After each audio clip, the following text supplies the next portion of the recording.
सुखदेव जी ने बताए। उसके बाद फिर उन्होंने कहा कि हमें ये भी बताइए कि भगवान रामचंद्र जी त्रेता युग में राम का अवतार हुआ, किस प्रकार से उन्होंने जन्म लिया, रावण कौन सी गलती कर दिया और कौन ऐसा उसमें क्रिया हो रहा था कि ब्रह्म को भगवान को आना पड़ा, निर्गुण भगवान को सगुण रूप लेना पड़ गया, कौन सी कमी हुई थी, रावण कौन था, राम कौन थे, ये हनुमान जी आदि कौन थे। इस कथा को भी उस समय सुखदेव जी ने परीक्षित को बताए। परीक्षित जी ने फिर भी कहा कि भगवान ये भी हमें बताइए कि किस प्रकार से जब कंस अत्याचार करने लगा, कंस अत्याचार जब करने लगा तो भगवान श्री कृष्ण जो हमारे हमारे पिता हमारे पिता हमारे पिता श्री अभिमन्यु को भी उन्होंने जीवन, हमारे पिता अभिमन्यु को भी और बहुत सारे योद्धाओं को भी अपने छत्र छाया में रखकर उसका भला कल्याण किया। आखिर कृष्ण का आगमन क्यों हो गया। अब हम यहाँ आते हैं, कथाएं इसके अंदर अभी आज की कथाओं में अभी बहुत सी कथा है, हम सार बिंदु बता रहे हैं आपको। पूरी कथा कही जाए तो कोई ऐसा आचार नहीं है कि आपको पूरा 4 घंटा के अंदर कथा सुना दे। अब यहाँ महाराज परीक्षित पूछते हैं हमें वो कथा बताइए कि कृष्ण धरती पर क्यों आए, क्या है आने का उद्देश्य। उस समय महाराज परीक्षित से सुखदेव जी कहते हैं कंस का अत्याचार जब बढ़ गया, एक दिन कंस का जन्म का मैंने संकेत में वर्णन किया था। कंस किसका लड़का था, किसका, उग्रसेन का। कैसे जन्म लिया था, धूमलिक राक्षस से पैदा हुआ, बताया था कि नहीं, धूमलिक राक्षस से पैदा हुआ। इस कंस के उग्रसेन का पुत्र था, उग्रसेन राजा का लड़का था, 10 भाई लोग था, बहुत बलवान। लेकिन इसका अत्याचार जब बढ़ गया, ये जरासंध से संपर्क बना लिया, जरासंध उसका मित्र। जरासंध कंस का क्या लगता था, हे महाराज परीक्षित, जरासंध ससुर था कंस का, कंस जो है दामाद था जरासंध का। कंस की मैत्री भी हो गई, दामाद के नाते दोनों का संबंध हो गया, इसलिए जरासंध से मिलकर कंस का अत्याचार और बढ़ गया। इस प्रकार पृथ्वी, इधर दुर्योधन अत्याचार, इधर कंस अत्याचार, इधर जरासंध अत्याचार, बहुत सारे ऐसे दुष्टात्मा पृथ्वी पर बढ़ गए कि पृथ्वी गांव का रूप बना करके, और ब्रह्मा जी के लोक में जैसे कि रामा अवतार में हुआ था कि संगो तनुधारी भूमि विचारी गई जहां, इस प्रकार से आज इस समय में भी आज धरती गौ का रूप बनाकर ब्रह्मा जी के पास गई, ब्रह्मा जी से बोली भगवान हम क्या करें, इतना अत्याचार हो रहा है धरती पर, हमारी रक्षा कैसे होगी। उस समय ब्रह्मा जी कहे कि मैं भी क्या कर सकता हूं, पापियों के अत्याचार से भला मैं क्या कर सकता। ब्रह्मा विष्णु शिव आदि सब लोग उस समय उनको सांत्वना देते हैं कि घबराओ नहीं, भगवान सबके रक्षक हैं, उनकी जब कृपा होगी वो सब अंतर्यामी है, सबको देखते हैं, वो भी तुम्हारे दुखों का नाश कर सकते हैं। सब लोग पृथ्वी के साथ मिलकर भगवान का आह्वान करते हैं, भगवान वहां जो है उन सबको सांत्वना देते, पृथ्वी से प्रभु कहते हैं घबराना नहीं, मैं आऊंगा, मैं आऊंगा। किसके घरे आऊंगा ये भी बताते हैं, मैं वासुदेव जी के घरे आऊंगा, मैं देवकी के घर में आऊंगा, क्योंकि पूर्व जन्म का मैंने उन्हें वचन भी दिया है, पूर्व जन्म का उनकी तपस्या भी है, और पूर्व जन्म में कश्यप पद्धति भी थे, और इस प्रकार से हम उन्हीं के घर में जन्म लें, तुम चिंता न करो। भगवान श्री हरि नारायण ने पृथ्वी को आश्वासन दिया, पृथ्वी भगवान का यह संदेश पा करके अब बड़ा प्रसन्न हुई और पृथ्वी पर आई, और मन में उल्लास, इनका प्रेम बढ़ गया। इस प्रकार से पृथ्वी पर आकर के जब ये आनंदित होकर के अपने स्वरूप में प्रवेश कर गई, उसमें ब्रह्मा जी भी बोले कि भाइयों, देवताओं से बोले कि हे देवगणों, भगवान का अब आगमन होगा पृथ्वी पर, इसलिए तुम लोग भी गोकुल में जाकर, वृंदावन में जाकर, मथुरा में जाकर तुम देवता लोग भी वहां जन्म ले लेकर के भगवान का सेवा करना। इसलिए वृंदावन में आप लोग को यादव नहीं है, यादव कौन समझना, वृंदावन में सब यादव है, चंद्रवंशी लोग है, केवल ऐसा मत मानना, देवता लोग ही वृंदावन में सबके घर प्रकट हुए थे। नंद बाबा, यशोदा मैया कौन थी आप लोग जानते होंगे, ध्रुव नामक गंधर्व ऋषि, ध्रुव नामक ऋषि थे, इनके पत्नी का नाम धरा था ध्रुव। एक बार ध्रुव ऋषि के ही दरबार में ब्रह्मा विष्णु आए थे साधु का वेश बनाकर, और इनकी पत्नी घर पर थी। ब्रह्मा विष्णु की सेवा में भोजन कराने के लिए अपने बनिए के पास जाकर के अपने स्तन को कटवा दी है, स्तन को काट करके पल्ला पर रखी और चावल ला करके, दाल ला करके, और अतिथि बने ब्रह्मा जी विष्णु का स्वागत कर दी।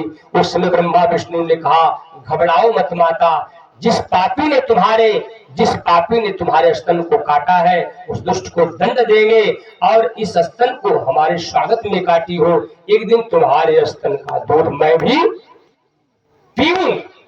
यही द्रोण और धरा ये दोनों नंद और यशोदा मैया के रूप में प्रकट हो गए।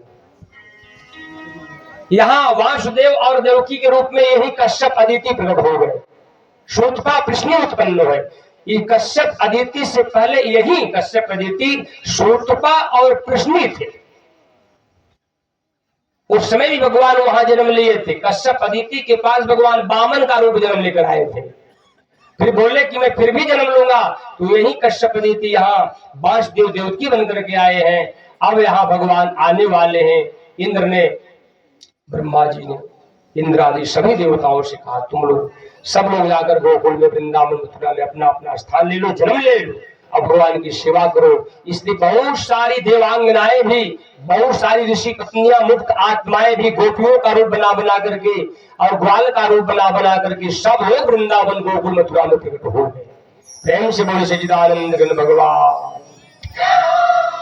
एक बात, यहाँ मंत्री आने वाले हैं, मोदी जी अगर यहाँ आने वाले अगर हो तो पहले मोदी जी आएंगे कि पहले मोदी जी का सेवक आएंगे? कौन है मंत्री? अगर यहाँ आने वाले हो तो पहले मोदी जी आएंगे कि पहले मोदी लोग के पार्षद जाएंगे? उनके धावन, उनके दूत आते हैं, उनके स्वागत के लिए सारा तैयारी कर देते हैं। यहाँ मंत्री जी बैठेंगे, यहाँ भोजन करेंगे, यहाँ सोएंगे, यहाँ वार्तालाप करेंगे। ऐसी व्यवस्था होता है कि नहीं? उसी प्रकार भगवान पहले नहीं आते, भगवान अपने दूतों को भेजते हैं अपनी सेवा के लिए, ताकि मेरा सेवा लोग करें। इसलिए कभी आश्चर्य न मानना, वृंदावन में जितने लोग प्रकट हैं ये सभी मानव नहीं, ये सब देव है। एक बात और बता, जिस समय रावण के अत्याचार से पृथ्वी जब व्याकुल हुई तो उस समय ब्रह्मा जी ने देवताओं से क्या कहा? बानर तनधर क्षिति महु हरिपद सेव हो जाए। भगवान श्री नारायण जा रहे हैं, हे देवताओं तुम लोग भी बानर का रूप बना बना कर, सुने हैं कि नहीं? तुम लोग भी बानर का रूप बना बना करके, भालू का रूप बना बना करके जंगल में जाकर के भगवान राम की सेवा करना। जो वृंदावन में बात है वो बात तो लंका में भी था। राम के साथ भी सभी देवता लोग बंदर, भालू का रूप बना करके कई अरब असंख्य बंदर बन करके भगवान की सेवा। आज भी ज्ञानी पुरुष को कभी आश्चर्य नहीं मानना चाहिए। वृंदावन में सभी देवता लोग हैं, मुक्त आत्माएं हैं, गोपियां, वेद की ऋचाएं भी गोपी बनी है। कितने राम के समय में रामचंद्र जी जब मिथिला में गए तो कितनी जनकपुर की सखियां भी है, कितनी वेद की ऋचाएं भी है, कितनी मुक्त आत्माएं भी भगवान को प्राप्त करने के लिए वृंदावन में सखी का रूप बना करके आई। कभी भगवान के अंदर ऐसा नहीं निष्ठा लेना चाहिए, भगवान ऐसे, भगवान वैसे। इदं तेनात्मस्काय न भक्ताय कदाचन न चासो सुरस्वम वाचम न चाहिए। कृष्ण को मानने वाले कितने लोग हैं? हाथ उठाइए, देखो तो सही। सच्चा अगर प्रेम है आप लोग भगवान से तो हाथ उठाइए। अब भगवान के प्रति हाथ उठाने में इतना हिचक, कथा में बैठ गए, लगता है कि भगवान में प्रेम है नहीं। अरे भैया तुरंत हाथ उठाइए, फिर से उठाइए। भगवान श्री कृष्ण से कौन प्रेम करते हैं? सभी लोग। सभी लोग करते हैं कृष्ण से। अब श्री कृष्ण का संदेश सुनिए, श्री कृष्ण ने क्या कहा। जब श्री कृष्ण से प्रेम करते हैं, श्री कृष्ण जगदात्मा परमात्मा परम ब्रह्म है, जो गीता में भी विराट रूप दिखाए कि मैं सब कुछ हूं। रसो अंश कौन्ते प्रभास्मि शशि सूर्यो, है कि नहीं, पुण्यगंधा पृथिव्याम तेजश्चादि जीवनम सर्वभूतेषु तप्तास्मि। तपस्वियों का तपस्या मैं हूं, पृथ्वी में गंध मैं हूं, जल में रस मैं हूं, सूर्य का प्रकाश में, चंद्रमा में शीतलता में हूं, है कि नहीं। बीजम माम सर्वभूतानाम, और सभी प्राणियों का सनातन बीज में हूं मैं। अहम आत्मा गुणाकेश, मैं सबका आत्मा हूं, मैं परमात्मा हूं, मैं सब बोले हैं कि नहीं। संक्षेप भाष्य करता हूं। इसलिए भगवान श्री कृष्ण का संदेश सुन लीजिए। इदम तेना तपस्काय, हे अर्जुन, जो तपस्या नहीं करता है उसको मेरा कथा में सुनाना। क्या बोले, इदम तेना तपस्काय, ये गीता का ज्ञान, भागवत कथा, ये जो तपस्या नहीं करता है। तपस्या का मतलब क्या, हाथ उठाइए, कितने लोग जानते हैं तपस्या। अन्न ना खाना तपस्या है, पूछता हूं, अन्न ना खाना तपस्या है?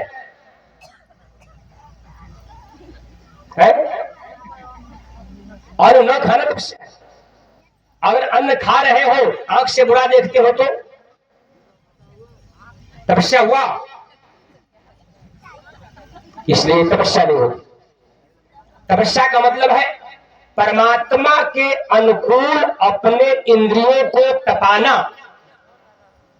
ईश्वर के लिए अपने मन, अपने तन, अपने वाणी, अपने शरीर को निषिद्ध पदार्थों से खींच करके, निषिद्ध दोषमय वस्तुओं से खींच करके अब भगवान के लिए चावल, अन्न, गेहूं, आटा, दूध, दही, ये भी यत करोषि रसनासी यत जोहोषि ददासी यत पश्चसी कौन्ते तत्पुरुष मदर्पण, वो भी भगवान को अर्पण करके भगवान बोले, अर्जुन तू जो करता है मुझे अर्पण कर, जो दो खाता है मुझे अर्पण कर, जो तपस्या करता है मुझे अर्पण कर।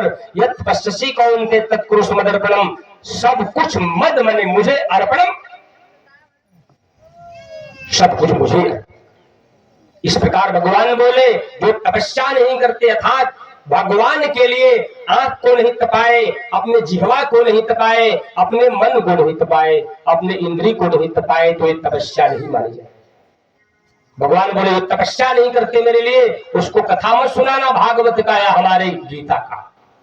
इदम तेना तपस्काय ना भक्ताय, जो मेरा भक्त नहीं होगा, जो सत्संग नहीं करता होगा, उसे कथा मत सुनाना। जो गुरु सेवा नहीं करता होगा, कथा मत सुनाना। जो संतोष दान नहीं किया, उसको कथा में सुनाना।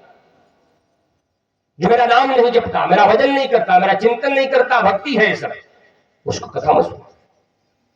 तब राम कथा किसको सुनाना चाहिए? राम कथा के ते अधिकारी, जिनके सत्संगति अति प्यारी। जिसको सत्संग प्रिय हो उसी को कथा सुनाना चाहिए। भगवान बोले स्पष्ट, इदम तेना तपस्काय नाम भक्ताय कदाचन ना न चासो सुसो, जो मेरा कथा सुनने के लिए उत्सुक नहीं है, घबरा रहा है, बेचैन हो रहा है कि बंद करे व्यास जी कथा, अब चला जाए, बड़ी टाइम हो गया, घबरा गया, उत्सुक नहीं है, सुनने के लिए लालायित नहीं है, उसको कथा में सुनाना।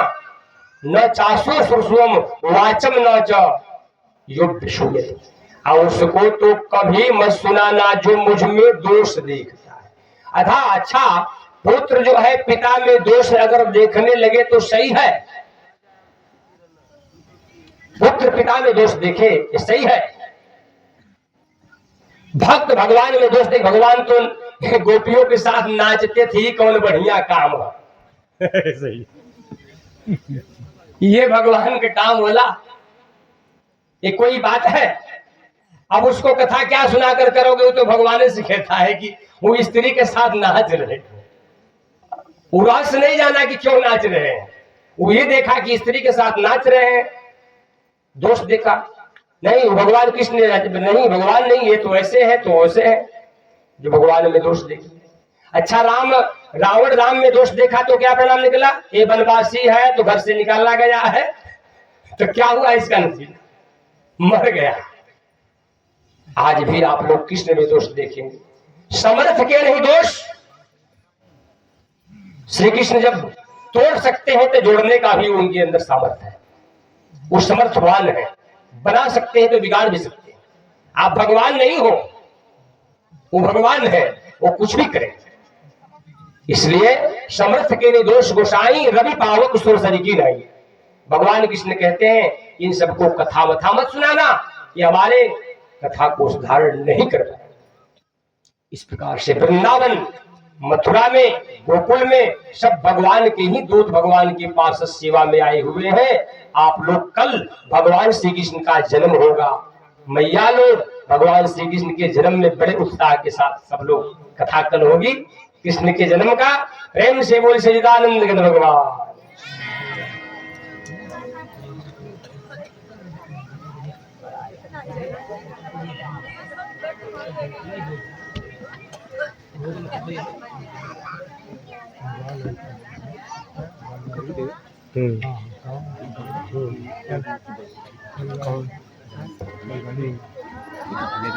मुझे दीजिए, आइए सीताराम, आइए भजन सुना दीजिए तब तक। अरे आइए भाई, चलिए आज सामने सामने सब देखेंगे। आइए इधर आइए।